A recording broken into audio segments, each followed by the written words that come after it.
ফাইটা যায়, ফাইটা যায়, বুকটা ফাইটা যায়।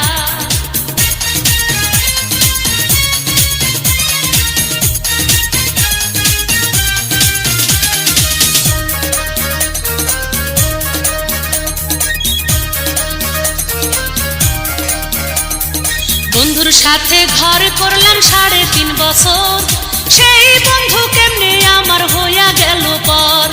নিজে না খাইয়া আমি কষ্ট করলাম যত, কই মাছ ভাজা বন্ধুরে খাওয়াইলাম তত। সেই বন্ধু কষ্ট দিয়া আমারে একলা থুইয়া